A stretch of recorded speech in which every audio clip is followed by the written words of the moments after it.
Hello! Hi friends. Welcome back to my channel Sindhu study desk. ఈరోజు 6వ తరగతి సామాన్య శాస్త్రంలో పాఠ్యాంశాలలో భాగంగా 14వ పాఠం జంతువులలో చలనాలు.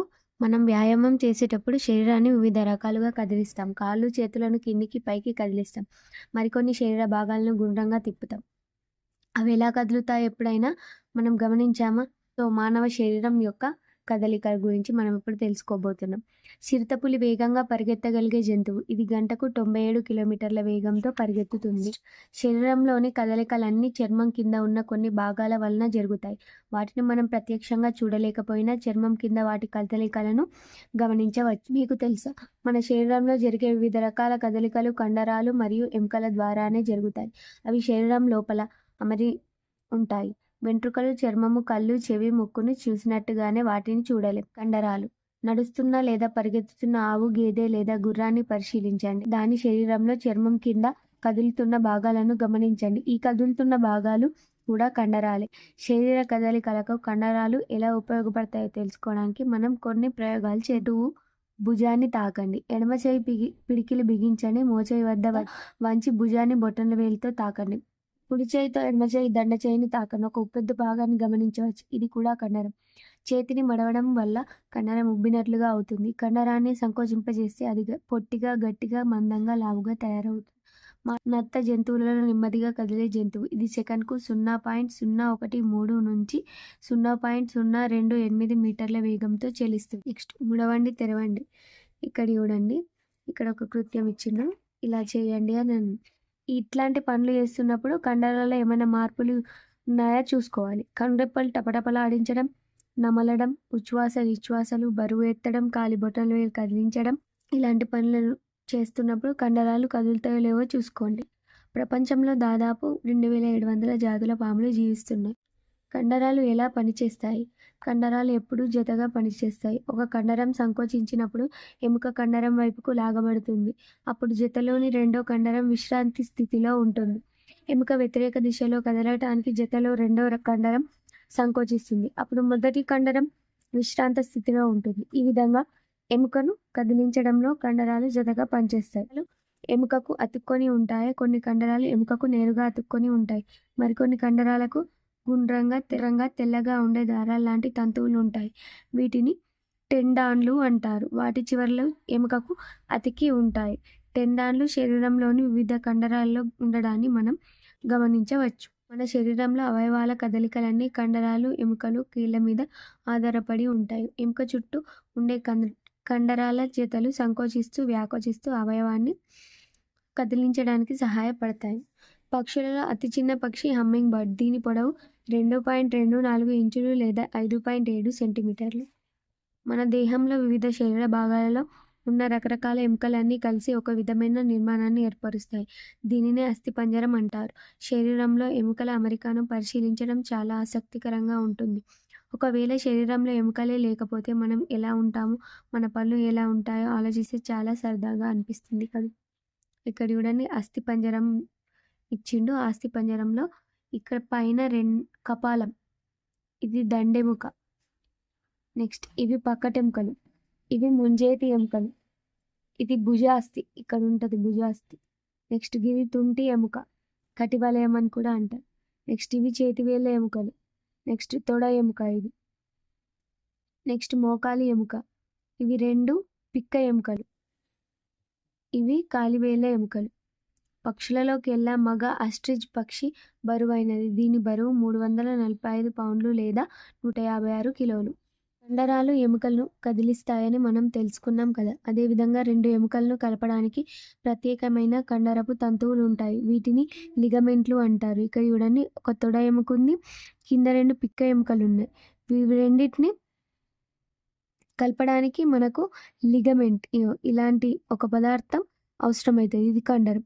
దవడ ఎముక. స్నేహితుని నోరు తెరిచి కింద దవడని కిందికి, పైకి, పక్కకు కదిలించమని అడగండి. అతని ముఖంలో కదలికను జాగ్రత్తగా పరిశీలించండి. కింది దవడ ఎముక చెవి దగ్గరగా గమనించారా? ఈ ప్రాంతంలోనే కింది దవడ పుర్రెలో కలుస్తుంది. వేళ్లతో ముఖం 2 వైపులా నొక్కి ఉంచి దవడను కదిలించండి. దవడ పుర్రె కలిసే ప్రాంతాన్ని గమనించండి. నెక్స్ట్ కృత్యం 5 జతృక ఎముక. భుజం నుంచి మెడ వరకు 2 ఎముకలు ఉంటాయి. పైకి కనిపించే ఎముకను గుర్తించడానికి ప్రయత్నించండి. దాన్ని జత్రుక అంటారు. దాని వెనుక వైపు ఉండే దాని వెనుక వైపు ఉండే ఎముకను రెక్క ఎముక అంటారు.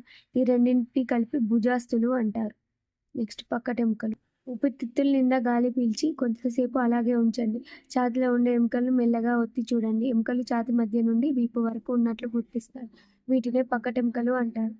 పక్కటెముకలు వంగి ఉండి వెన్నెముకను ఛాతీ ఎముకతో కలుపుతూ ఉర పంజరాన్ని ఏర్పరుస్తాయి. ఇది ఉరోభాగంలో ఉన్న ముఖ్య అవయవాలను రక్షిస్తుంది. ఇక్కడ ఏ అవయవాలు ఉంటాయో ఊహించండి. నెక్స్ట్ వెన్నెముక. మీకు వీపు మధ్య భాగంలో పొడవైన ఎముకల నిర్మాణం ఉన్నట్లు తెలుస్తుంది. దీనినే వెన్నెముక అంటారు. ఇది చిన్న ఎముకలతో ఏర్పడి ఉంటుంది. వీటిని వెన్నుపూసలు అంటారు. వెన్నుపాము వెన్నుపూసల మధ్య నుండి ప్రయాణం చేస్తుంది. మన శరీరంలో పొడవైన ఎముక ఫీమర్. ఇది తొడలో ఉంటుంది. ఆరోగ్యవంతుడైన మానవుని గుండె జీవితకాలంలో 2.5 బిలియన్ల సార్లు కొట్టుకుంటుంది. మీకు తెలుసా? శైశవ దశలో వెన్నెముకలో 33 వెన్నుపూసలు ఉంటాయి. ఆ తర్వాత చివర 9 వెన్నుపూసలలో 5 వెన్నుపూసలు కలిసిపోయి ఒకటిగా మరియు చివరి 4 వెన్నుపూసలు కలిసిపోయి ఒక ఎముకగా ఏర్పడతాయి. శ్రోణి మేకల. ఇక్కడ పటం 12లో చూడండి. చూపిన విధంగా 2 చేతుల్లో నడుము కింది భాగంలో నొక్కండి. 2 వైపులా ఒకే విధమైన ఎముక ఉండడం గమనిస్తారు. ఈ ఎముక నిర్మాణాన్ని శ్రోణి మేకల అంటారు. ఇది కటివలయ ఎముకలతో తయారవుతుంది. ఇది పొట్ట కింద భాగాన్ని ఆవరించి ఉంటుంది. కూర్చోవడానికి ఉపయోగపడుతుంది. శ్రోణి మేకల అంటే తొంటి ఎముకల సమూహం అంటే అనేక ఎముకలు కలిసి ఏర్పడిన నిర్మాణమే పుర్రె. ఇది మెదడును కప్పి రక్షిస్తుంది. పుర్రెలోని ఎముకల మధ్య కీళ్లు కలిసిపోయి కదలని కీళ్లుగా ఏర్పడతాయి. నెక్స్ట్ మృదులాస్థి. చెవి ముక్కులోని కొన్ని భాగాలు మృదువుగా మరికొన్ని గట్టిగా ఉంటాయి. ఈ భాగాలు మృదులాస్థితో ఏర్పడతాయి. మృదులాస్థి కూడా ఎముకే. అయితే ఇది మెత్తగా ఎటు పడితే అటు వంగుతూ ఉంటుంది. ఇలాంటి మృదులాస్థి శరీరంలో ఇంకా ఎక్కడైనా కనిపిస్తుందా? పక్కటెముకలకు ఉరోస్థికి మధ్య వెన్నెముకల వెన్నుపూసల మధ్య కూడా ఇలాంటి మృదులాస్థి ఉంటుంది. మానవుని గుండె నిమిషానికి 5 నుంచి 30 లీటర్ల రక్తాన్ని పంపు చేస్తుంది. వివిధ రకాల కీళ్ళు. ఎముకలు వంగవని మనకు తెలుసు కదా. మానవ అస్థిపంజరం అనేక ఎముకలతో ఏర్పడింది. ఎముకలు వంగకపోతే ఏమవుతుంది? కానీ మన ఎముకలు కదులుతున్నాయి కదా. ఇలా ఎముకలు కదలడానికి వీలుగా వాటి మధ్య కీళ్ళు ఉంటాయి. ఈ కీళ్ళు ఉండడం వల్లనే మనం శరీర అవయవాలను కదిలించగలుగుతున్నాం. బంతి గిన్నె కీళ్ళు. భుజంలో ఉండే ఎముకల అమరికను అర్థం చేసుకోవడానికి ఇది నమూనాను చూడండి. ఇక్కడ చూడండి. ఒక కొబ్బరి చిప్ప తీసుకొని అందులో లైట్ పెట్టి దాన్ని అటు ఇటు కదపండి. కొబ్బరి చిప్పలో బల్బు కావలసిన వైపు సులభంగా తిరుగుతుంది. అట్లనే గుండ్రంగా ఉండే బంతి వంటి ఎముక గిన్నె వంటి ఎముకలో అమరి ఉండే కీళ్ళు బంతి గిన్నె కీళ్ళు అంటారు. ఈ కీళ్ళలో ఎముక అన్ని వైపులా సులభంగా తిరుగుతుంది. మానవ శరీరంలో నీటిపై తేలగల అవయవం ఊపిరితిత్తులని అమెరికాలోని మిన్నెసోటా సైన్స్ మ్యూజియం పేర్కొన్నది. మడతబందు కీళ్ళు.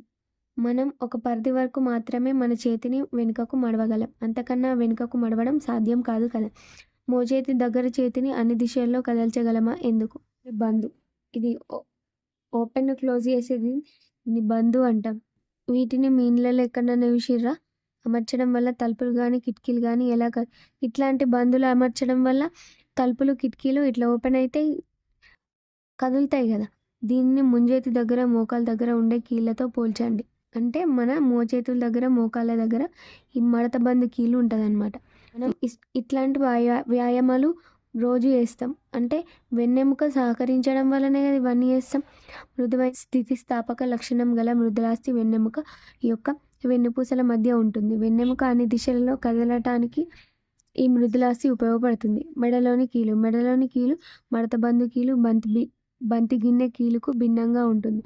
ఈ కీలు తలను పైకి కిందికి పక్కలకు కదల్చడానికి ఉపయోగపడుతుంది. మెడలో ఉండే కీళ్ళు బొంగరపు కీలు అంటారు.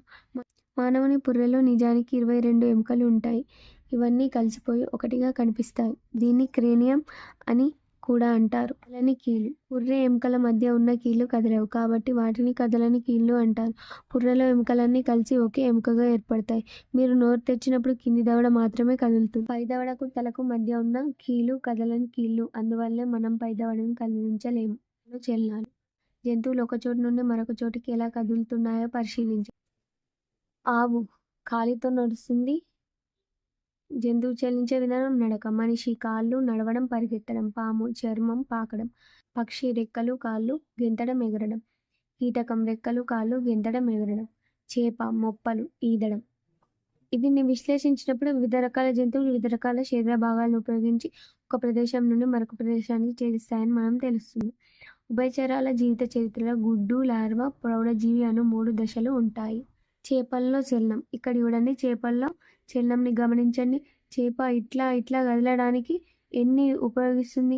ఏ చలనాంగాలు ఉపయోగపడతాయి? చేప శరీరం పడవాకారంలో ఉండి నీటిలో సులభంగా ఈదడానికి వీలుగా ఉంటుంది.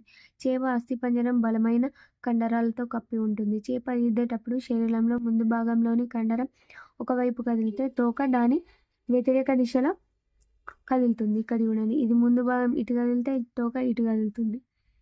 దీనివల్ల ఏర్పడే కుదుపు చేప శరీరాన్ని ముందుకు తోస్తుంది. ఈ విధమైన క్రమబద్ధమైన కుదుపుతో శరీరాన్ని ముందుకు తోస్తూ ఈదుతుంది. చేప తోక కూడా చలనంలో సహాయపడుతుంది. అట్లనే పక్షుల్లో చలనం కూడా యుద్ధం. పక్షుల్లో గాలిలో ఎగరడంతో పాటు నేల మీద కూడా నడుస్తాయి. పక్షి శరీరం గాలిలో ఎగరడానికి వీలుగా మార్పు చెంది ఉంటుంది. పక్షి ఎముకలు తేలికగా బోలుగా ఉంటాయి. వెనుక జత కాళ్ళ ఎముకలు నడవడానికి చీల్చడానికి వీలుగా మార్పు చెంది ఉంటాయి. ముందు జత కాళ్ళు గాలితో నిండిన ఎముకలు కలిగి రెక్కలుగా మారి పైకి కిందికి ఊపుతూ ఎగరడానికి ఉపయోగపడతాయి. స్పంజికలను రసంగా పిండి కదలకుండా ఉంచితే అది తిరిగి మళ్ళీ స్పంజికగా మారుతుంది. నెక్స్ట్ పాములలో చలనం. పాములలో పొడవైన వెన్నెముక, చాలా కండరాలు ఉంటాయి. పాము చలించేటప్పుడు దాని శరీరం అనేక వంపులు తిరుగుతూ ప్రయాణం చేస్తుంది. ప్రతి వంపు భూమిపై ఒత్తిడిని కలిగించి శరీరాన్ని ముందుకు తోస్తుంది. ఈ విధంగా పాము వేగంగా చలిస్తుంది. పాములు నేల మీద పాకడమే కాకుండా ఇతర రకాలుగా కూడా చలిస్తాయి. నత్తలో చలనం. ఒక మందమైన నిర్మాణం నత్తగుల్ల కర్పరం నుంచి బయటకు వస్తుంది. దీనిని పాదము అంటారు. ఇది దృఢమైన కండరంతో నిర్మితమై ఉంటుంది. పాదం అలలాగా కదలడం వల్ల నత్త మెల్లగా చలిస్తుంది. ప్రతి జీవిలోనూ ఒక చలనం ఒక ముఖ్యమైన కార్యక్రమం. చీమలు హడావిడిగా ఒకదాని వెంట ఒకటి పోతుండడం, ఉడతలు, కోతులు చెట్ల మీద గంతులు వేయడం చూడడానికి ఎంతో బాగుంటాయి. మన చుట్టూ ఉన్న జంతువులలో కనిపించే వింత వింత చలనాలను చూసి ఆనందించడం అలవాటు చేసుకుందాం. మనం ఏం నేర్చుకున్నాం? శరీరంలోని వివిధ అవయవాలలో ఉండే ఎముకలన్నింటినీ కలిపి అస్థిపంజరం అంటాం. మానవ శరీరంలో ఉండే బంతిగిన్నె కీలు, బొంగరపు కీలు, మడతబంది కీలు వంటి వివిధ రకాల కీళ్ళు వివిధ పనులను నిర్వహించడానికి తోడ్పడతాయి. ఎముకలు, కండరాలు వివిధ రకాల అవయవ చలనాలకు ఉపయోగపడతాయి. మన శరీరంలో 206 ఎముకలు, 230 కీళ్ళు ఉంటాయి. కండరాలు జతగా పనిచేస్తాయి. టెండాన్లు కండరాన్ని ఎముకతో కలుపుతాయి. లిగమెంట్లు 2 ఎముకలను కలిపే దారాల వంటి నిర్మాణాలు. మన వెన్నెముక స్ప్రింగ్ లాగా పనిచేస్తుంది. పుర్రెకు పైదవడకు మధ్య కదలలేని కీలు ఉంటుంది. జిరాఫీ మాదిరిగానే మనిషి మెడలో కూడా 7 ఎముకలుంటాయి. ఇక్కడ ఎముకలతో ఉండే కీళ్ళు డాష్కు సహాయపడతాయి. దేనికి? చలనానికి. కదలిక సమయంలో డాష్ సంకోచించడం వల్ల ఎముక లాగబడుతుంది. కండరం సంకోచించినప్పుడు ఎముక ఇగ్గినట్టయి మనం ముందరికి నడుస్తాం. మణికట్టులో ఉండే ఎముకలు డాష్ కీళ్ళ ద్వారా కలుపబడి ఉంటాయి. మడతబందు. ఇంతటితో ఈ పాఠ్యాంశం ముగిసింది. తదుపరి వీడియోతో మళ్ళీ రేపు కలుద్దాం. Thanks for watching this video. Please like, share, comment and subscribe to my channel Sindhu study desk.